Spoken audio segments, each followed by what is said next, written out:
Hello, everybody. Welcome to episode 3 of K Lounge, Annyeong Station. And we are joined by someone I really admire, whose work I admire, Dr. David Tizzard, all the way from South Korea. So welcome. 네, 안녕하세요. 한국에 살고 있는 데이비드라고 하고요. Yeah, it's wonderful to meet you online. Yes, I live and work here in Seoul, South Korea. Been here for 20 years. So I really want to know, as an Englishman who's been Mm. in South Korea for 20 years, when did you realize that your soul was Korean? That's a really interesting question. And this is perhaps not the answer that you might be expecting or the one that I should say. But I think it was when, after about 7 or 8 years, I woke up with a hangover. And I didn't want bacon and eggs. I wanted some Korean food. And then I realized my comfort food, my soul food, when you're in your period, in your time of emotional and physical, psychological distress, and you're coming up from all the alcohol, and I wanted Korean food. And then I realized, wow, something has changed inside me, not just mentally, emotionally, but physiologically as well. So I think it took close to a decade, and a lot of open mind and a lot of experiences, both positive and negative. Of course, many Koreans now I only have to say 안녕하세요 to people, but the way I say it, they'll now look at me and tilt their head and sort of say to me, "Where are you from? How long have you been here? Who are you?" And so there is definitely a big part of me that has become Korean. I have a deep affection for the country, and I've often said that if anything were to happen here, give me a gun because I'll stand and fight for this country until the death. Awesome. I mean, but it's very interesting from Britain to Korea. How did that happen? I was a young man and I wanted to travel the world and I wanted new experiences. I didn't want to sort of stay in one bubble. And there was nothing really known about South Korea at the time. This was just after the World Cup, actually. So it was in my subconscious. I'd seen the movie Old Boy, but this was before any big K-pop explosion around the world. I remember my grandmother very proudly told all her friends that I was going to South Croatia. Now, South Croatia doesn't exist, but I'm sure there were lots of people in the south of England that were very comfortably and cheerfully talking about a young man from their town doing well for himself in South Croatia. I'm not sure if they ever realized the difference. They did, but the sense of adventure, the desire to see go into the unknown. That's what drew me here. And I've described it since then as Hotel California. You can check out anytime you want, I love that song. I but love you that can song. never leave. That's the line. I love that song. It was our jam once upon a time. It still is, Yes. actually, when the oldies get together. And we always listen to, yeah, Hotel California and Mr. Mister's, that number. I forget the number. Wing, Wings something? Broken Wings. Uh, Wonderful song.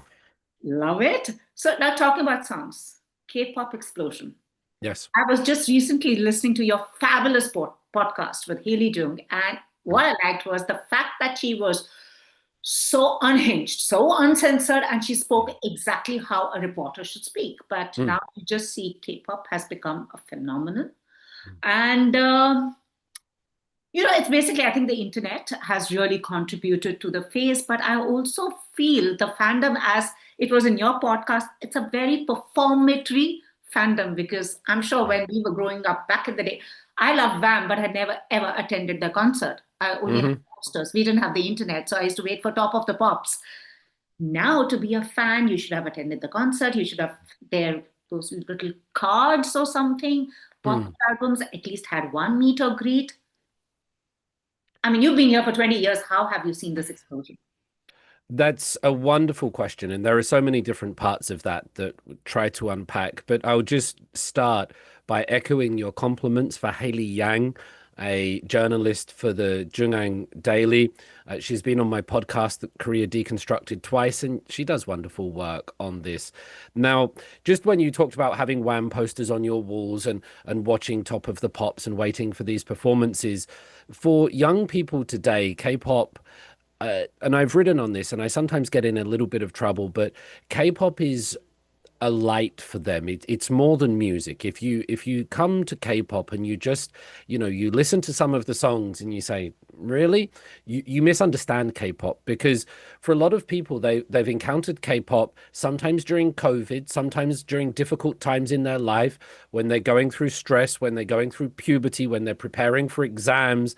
And then you have these immaculate, perfect, well-mannered, flawless skin, exceptional personalities, and they provide hope and motivation, and positive messages. That's a wonderful thing about K-pop. It's not about drugs and violence and sex. It's very life affirming. And this hits people very hard, in that K-pop almost becomes like a religion for them. It becomes a light, and just a V Live or a post on SNS or a smile can just brighten up their whole week and month. So K-pop affects people all over the world. I see it in my university lectures in very deep ways that music doesn't even begin to come at. But to say something about music, when I first arrived, we were looking at the second generation of K-pop. And so Wonder Girls were huge, Girls' Generation were huge, Big Bang. Yeah. And it was just so powerful here in the country. I mean, Girls' Generation were the nation's idols. They were just everywhere. I've got some stories about meeting them live in Hongdae. With Big Bang, all the boys wanted to be them, all the girls wanted to date them. They were just the hottest thing ever. And what's been interesting to me since then is that domestic attention in K-pop has never really reached the heights of the second generation. That was it. You couldn't walk around anywhere or turn on the television without hearing those groups, and everybody knew all the members' names.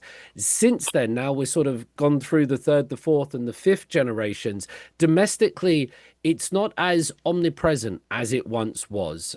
So it's changed there. It's gone out into the world, and it's been so.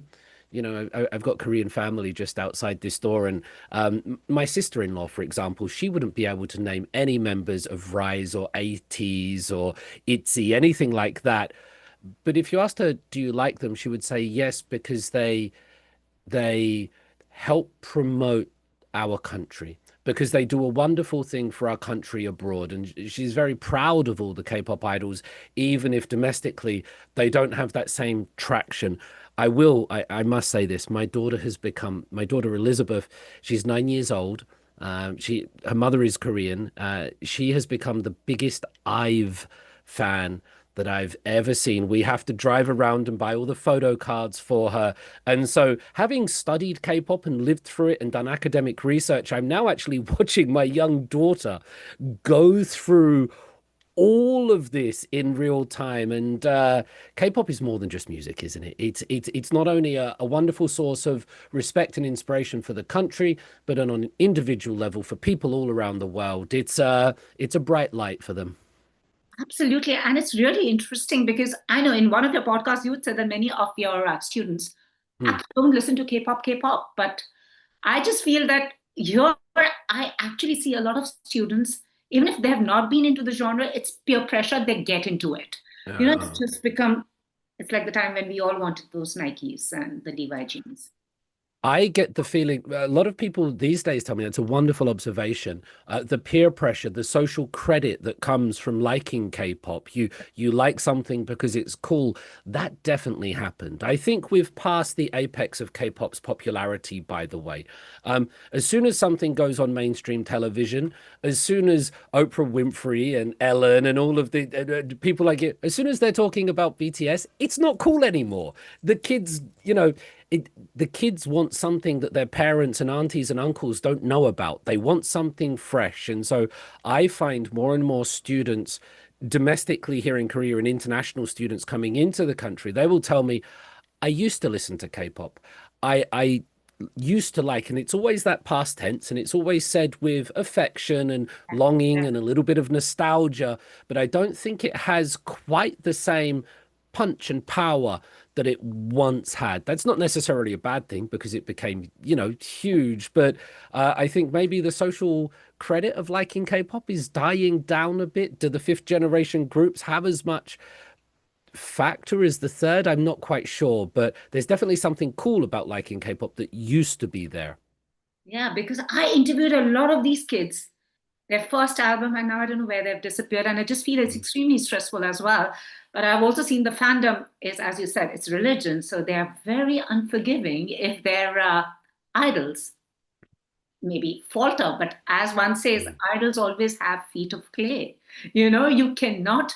But how do you make a 13-year-old understand that? You don't. And by the way, it's a wonderful expression, idols and feet of clay. I love it. It's beautiful. Um, I mean, I grew up and I loved Metallica and I loved Liverpool Football Club and I went through these things and I liked the Spice Girls and I liked reggae music and I'm sure if you asked 13-year-old David, do you want messages from Ginger Spice coming to your mobile phone that hasn't been invented yet? I would say yes, bring them on. I want to see Jerry. But we don't have that. We had that luxury and young people today don't, right? We talk about the K-pop fandom and I agree with your assessment. It's not monolith. There are many different types of fans and they all approach it differently, but there's something very sensitive about K-pop in that I write a weekly column in the national newspaper and I can write about politics, I can write about the president, about sociology. But if I'm writing about K-pop and my wife walks in and if she sees K-pop in the title, she'll look at me and she'll go, be careful, because there's something so explosive, uh, almost to the point why it's like religion. I mean, if you want to go online and say something about people's gods or Yeah. messiahs or the things that they worship, it almost feels like that to people. And just before we started, we were saying this: the objective analysis of K-pop, Yeah. the idea that an idol can put out a solo album that's 2.5 stars out of five, 3 out of 5. I don't think that's a bad thing. Not everything has to be the greatest in the world, but I worry that in our analysis of K-pop, we all know that a lot of the views on music videos are fake. I want to see more research in this. So always ask my students, if a K-pop music video has 100 million views, and it's that 100 million views which makes it popular, not the song itself, how many of those 100 million are fake? And when I say fake, they could be bought by people, or it could be one person there doing fan labor, which you get a wonderful Marxist analysis of this. How much of it, is artificially boosted out of that 100 million? Sometimes my students say, oh, maybe 30%. Some people say Ah. 50, some people say 70. Peeling back a few of these things of the fandom, that it makes people smile, but it also has some different side effects on people, doesn't it? Absolutely. I faced it once very casually. I made the error, the blasphemy, when I on X said, oh, instead of this actor, maybe this actor. I just said even this actor would have looked good. They took it personally that I was dissing the actor who was idol now acts. I wasn't dissing her. I was just Mm, saying another person also could have looked good. mm. Oh God, I was taken to the dungeon and I was all set to be like sacrificed. Oh, but I understand that about fake views because I remember in 2020 when it became a phenomenon here. Because in India, there were very few, the Northeast India would consume a lot of Korean content, and so did a few people. But Mm, 2020, it exploded, and suddenly you had these influencers come up. mm, And now they have become the voices of Hallyu. mm. They don't speak the language. It's not necessary. I'm struggling my way through the language, but they haven't seen the shows. They haven't done the research. It's just they have the numbers. And I don't know Yes. how many are they bots? Are they what? But they are the new K influencers. So the poor journalists like us Mm. don't get a chance. We do get a chance, I would say, but I think sometimes our voices are drowned out a little bit, and that's the nature of social media. And it's not just K-pop; it will also be football and baseball and Absolutely. politics and every cricket, of course. It happens like that. One thing I would mention, I'll probably ask you. Most of my research and the data demonstrates that pre predominantly the biggest fans of K-pop are young women. Yeah. Of course, you do find older women, and I've met so many of them, and they're always very quick to tell me, David, I'm old and I like K-pop. And okay, I believe you. And I respect you and I see you and I love it. And there are men that like K-pop, but by far and away, the people that are into K-pop are generally young girls. That's the way it works here in Yeah, Korea as well. yeah. And that's not a bad thing. You know, old people like opera, men like cricket, girls like K-pop. That's just the way the world works. And it's sort of almost targeted at them. They are the target audience. So I think that also might play a role into how the fandom responds to people like you, to the journalists and the people that make these comments, because yeah, that's just the nature of the fandom itself, I think. And it's something that identified with you was I'm not into K-pop, but I do Mm, listen to the songs. There would be mm, a song by Lee Juno, 2 p.m. that I really love. There'll be mm, one by Jungkook I really like. Then I'll mm. go to somebody else. Maybe I'm not listening to the whole album, but I'm going to listen to alternate pieces. I get that. But also, do you think global audiences, because now Korea has become such a thing in India, Mm. we love our curries, but now we have popcorn, kimchi flavored popcorn. You go to the local Indian store, has vada pav, which is Korean vada pav he's serving us. So, Love but it. do you think global audiences now understand Korea through Netflix more than its reality? Because Oh, that's a wonderful question. And thank you for asking that. I've done some research myself and published academically, and I came up with the theory. It was called K Invisible. The idea behind this was essentially that it's hard to access the reality of Korea through social media and through K contents because it's always giving an exaggerated, an allegory, a fable. So if you watch The Glory and you say, wow, now I know the reality of South Korean bullying and school. Okay, but most people go to school and they don't suffer that. You watch Parasite and you see the dichotomy between the rich and the poor. Most people don't live in those houses. And you look at K-pop and you see these wonderful people, and most of the people here don't look like that. So it presents a very hyper real version, both positive and negative. What's really interesting in terms of the global spread, and I'll come to food, we always have this narrative of K-pop and Hallyu has broken the West. It's taken over Billboard and these kind of things. And it's wonderful. And I'm here for it. Korea deserves love. Every country deserves love.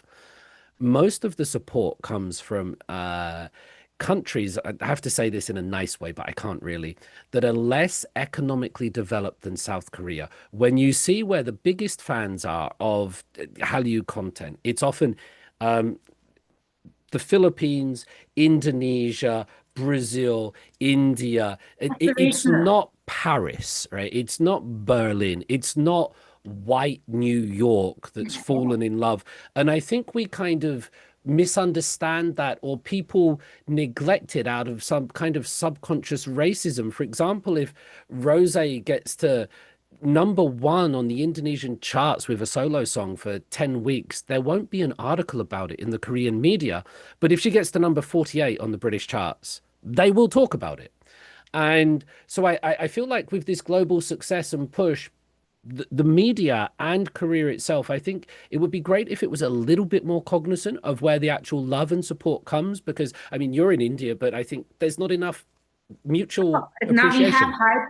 Exactly. We have hype that's opening its office in JYP. But you're so right on that because I've seen even with the actors and with the titles, their primary focus is the US.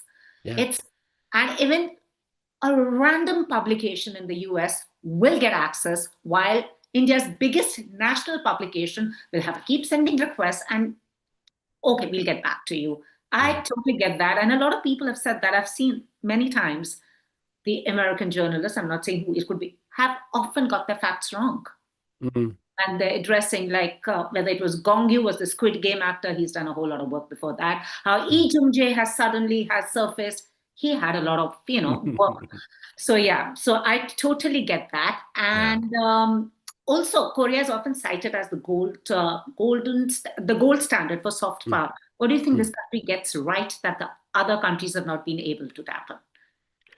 Oh, that's a beautiful question. And soft power matters a lot. You know Yeah, that these yeah, days, in yeah. terms of reputation, in terms of our understanding, not just of countries, but geopolitics and all of the conflicts that go around the world. And, you know, soft power matters as much to Russia and Ukraine and Israel and Palestine as it does to South Korea. It's all image and narrative and dominating it. And it matters even more so to countries, middle-sized economies like South Korea. So what does it get right? it presents I've this is another one of the ideas that I've come up with in academia in my mainstream work, is that there's a difference between Korean content and K content. So Korean content is the stuff that's on television for Korean people. So Korean content made for Korean people and largely viewed by them. K content is the stuff that's made for export and shipped overseas. And there's a really big difference between these. And sometimes, there's some overlap, but the things that people will talk about overseas, the Itaewon classes and the Squid Games and Sweet Home, sometimes Korean people are like, what's that? And there's a different resonance there. I loved, I'm sure you might be aware of or even seen, When Life Gives You Tangerines, Oh, yes. and just how big that was. I didn't see one article about that in the mainstream press, in the Western mainstream, like the Guardian, the New York Times, the Wall Street Journal, just boom. What does Korea get right? It presents an image of itself that's acceptable to the overseas audiences. And what it does, and I might use some language that people might not enjoy here, but I do my best. It has to find this very fine balance between being familiar enough that we can understand it and exotic enough that it's exciting. Yes. Because if it was just the same as our stuff, it would be wherever our stuff is, it would be boring and we wouldn't like it. But if it was so completely different, we wouldn't understand it. It would be too foreign for us. So what it does right is K content and its soft power. Is it Western or is it Asian or East Asian? It does this so well because you listen to K-pop and it sounds pretty much completely like Western pop or hip hop or this kind of thing. And you watch the dramas and it has the same sheen and quality of Hollywood or Bollywood productions. But then at the same time, there is enough in it to make it fresh and to make it different. And I'll just say one very small quick story on this. I had a student who was Vietnamese American and didn't speak any Vietnamese. His name is Eric, wonderful gentleman. And he wanted to get in touch with his parents' culture so he could know his father better. And to do that, he started listening to Vietnamese music and watching the Wow. dramas, and he found he just couldn't get it because he'd been raised in California for 24 years. He didn't speak the language and he was watching the Vietnamese content and it was just so unbelievably foreign to him. He didn't get on with it. And then he found K-pop and he was like, okay, I can get this. Because it was close enough to the American content that he grew up with, but it was Ah, a little bit different. So I think, to answer your question and just to repeat, what it does so well, it gives this really fine balance between something that people can understand, but with enough freshness in there to keep them excited and coming back. And you must also say, it also has the power of Netflix and YouTube pushing it. And because I've made this observation that I have students in my class from all over the world, and I'll ask them, and they can name all the members of New Jeans and the producers. They can talk about Kenzie's greatest hits and the webtoon lookism, all of these things. So they're clearly invested in East yeah. Asian culture. And then I'll ask them to name me a Chinese pop song, and they'll look at me and they'll go, I I don't know one, Professor. And the reason they don't know one is because you can't not know about Korean pop music and dramas in Western circles. I'm not sure what it might be like in India, but you can't not know about BTS and Blackpink and New Jeans and Squid Game and Parasite. It's all there. But when was the last time people talked about Chinese pop music and Chinese movies and those things? So I think that's also a big influence on Korea's soft power. Yeah, because I had these 10-year-olds who was into Stray Kids. Then the other day she told me, she says her latest bias was enlightened. I was like, you're 10. You are just 10. That And was, on to the second bias as well. NCT, I'm seeing so much love for NCT and their yeah. various denominations at the moment, but go the 10-year-olds, yes. I mean, 10, 10, I really don't know. I think I was just watching reruns of Sound of Music when it played in the theaters. We didn't even have VHS then, those days. So yeah, that's what I did at 10.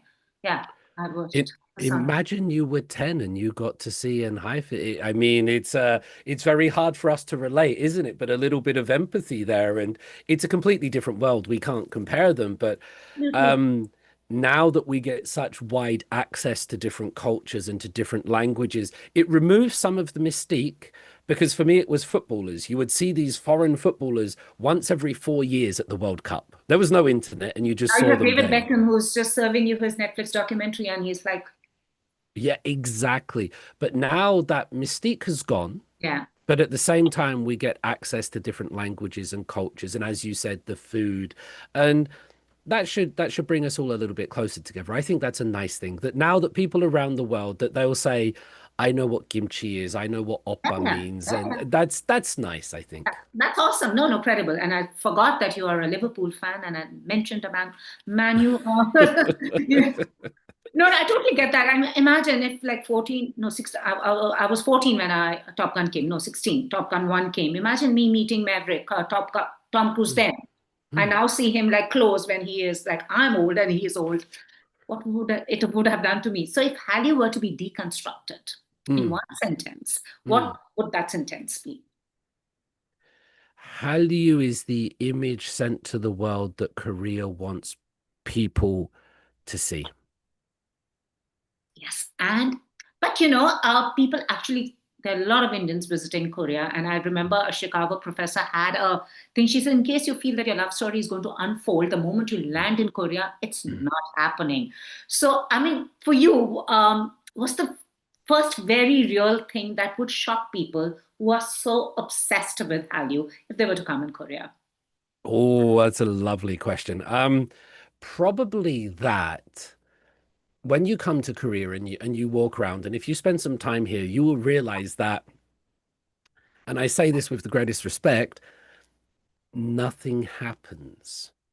Every morning, 10 million people take the subway and they get on and they go to work and they go to school and then they go to the coffee shops and then they go to their part-time jobs and then they maybe go for some barbecue for dinner.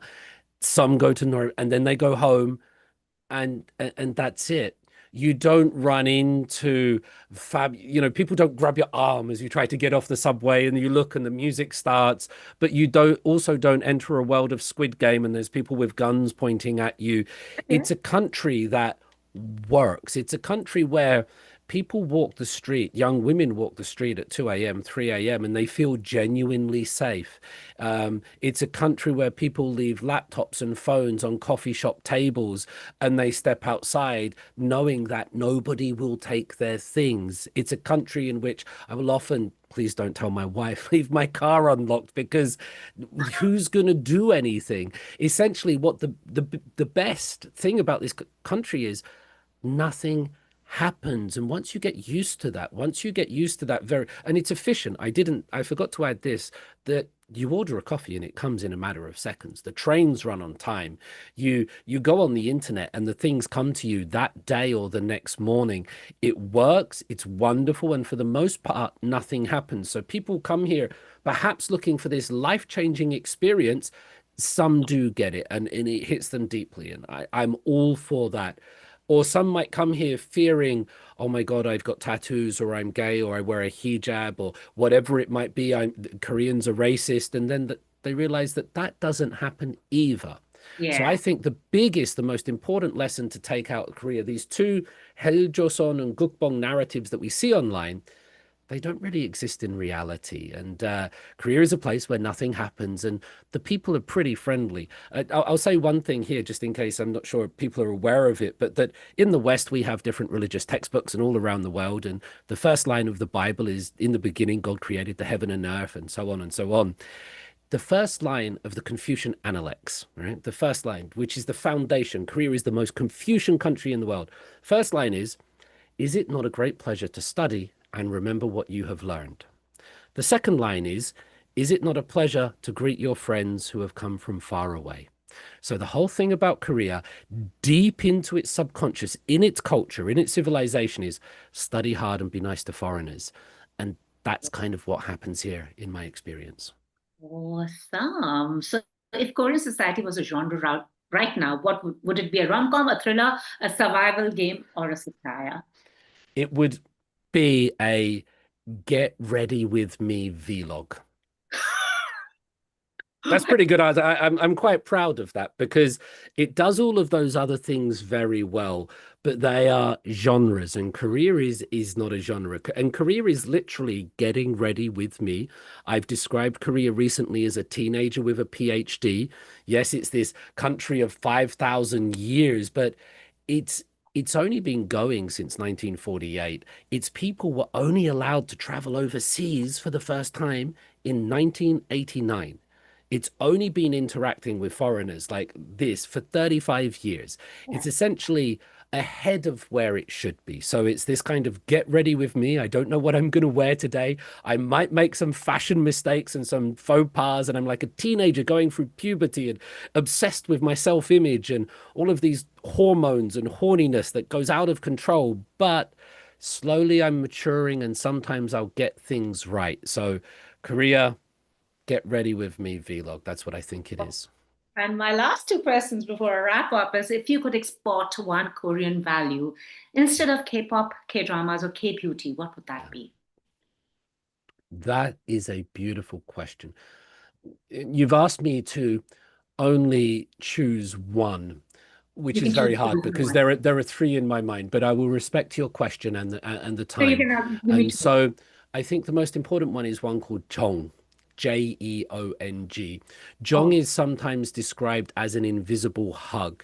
Jong is the thing that connects all Korean people, and it's something that it's expressed not through language or grand displays of affection, but through the simple act of gift giving. Jong is at the end of the semester when you give somebody just a little box of cheap chocolates, but just with a note on it that says "감사합니다." Jong is when you go to the service station and the guy there, he gives you two extra walnut cakes in your bag and smiles at you.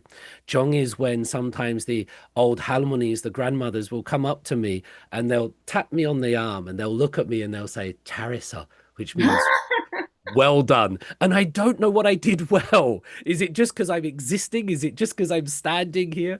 But Jong is that bond between people that exists in a time before hyper individualism and everyone's this atomized being going through. Jong is the bond. Jong is the thing that connects us. And so if you could export something, it would be the idea that we don't all need to be atomized individuals focused on our own self and self development, although that is very good and liberating for many people. Yay. But at the same time, we need to recognize that we are social creatures and we're connected to each other. So if we could express a little bit more Jong, and for any K-pop fans out there, go and type Jong and your favorite group or your bias, and you'll probably see lots of videos of them expressing Jong for each other, for their group mates, and for other people. So Jong is the thing to export. Jeong. I've just been to Korea once and just that too for 4 days. And Jong, I think maybe I experienced that too because on my last day, the airport limousine Mm, was taking me from Myeongdong to Incheon and I had my card and he could not swipe my card. He says, you mm. wait. When we get down, I will help you swipe the card because I had to pay some 17,000, 1,700 won or something. Yeah. I got down, I said, here's my card. He says, no, it's okay. It's on me. Who does Yeah. that? Jong. That's Jong, yeah. And lastly, do you think we're still riding the Hallyu wave, or are we going to see something entirely new emerge from Korea in the coming years? I think that people have been talking about the death of K-pop and the death of Hallyu for sort of at least a decade now, maybe not more, that this is the final thing. And I've just finished teaching 9 courses this semester across 2 different universities, and I'm due to start the winter schedule next. The love for K-pop is still not K-pop. The love for Hallyu is still visible because I see it every day in the university lecture halls, and that's the only reason I kind of have a job, because I teach Korean studies to the world and to Korean people, and so it's still there, and I hope it continues. But what I think we're seeing it transform a little bit. The hyper focus on the numbers achieved by certain third generation K-pop groups, where every video had to surpass 1 billion and every movie had to win Oscars and Golden Globes. I think we're past that now, and there's a level of maturity where people are saying, let's look at the literature. Last year it won the Nobel Prize for Literature, right? Hanyang and K tattoos. So many of my peer students get tattoos here in Korea. And the philosophy and the concepts and the indie music. And for me, and you said this earlier, I didn't pick up on it as much as I should have done, the food. I can go to England and I can ask all my friends of my age, my generation, have you seen a K-drama? No. Do you know any K-pop groups? No. Kimchi? Oh yeah, yeah. Korean chicken? Yeah, yeah, yeah, yeah, yeah. And it's all over Waitrose and the supermarkets and Yes, the of course, of course. mm, Yeah, because I travel often to England, and New Malden in London is like a thriving K town. I mean, mm. and you have got Korean restaurants all over the place. Yeah, yeah, yeah, yeah. And the Oxford love is a K-pop bar. and the lovely thing about New Malden is there you have a wonderful, uh, beautiful cocktail mix of South Korean and North Korean. Oh yeah, That that is something to be cherished. But I don't see Hallyu dying. There's going to be something new, just like it was Hong Kong in the 70s with their movies. Then it was Japan. We've seen Korea achieve it more diverse across its products. K-beauty we haven't mentioned, but like the it's money people spend all over at the Olive place. Young, outrageous. And a big thing at the moment, I'm not sure if you're aware of them. My sister-in-law, she's from Nepal, Shipra. Her and her family, they love these feet masks. You know, you put a mask on your Yeah, yeah, face, yeah, yeah, you, yeah. you can put one on your feet and it like liquefies your feet. They sell them in Olive Young.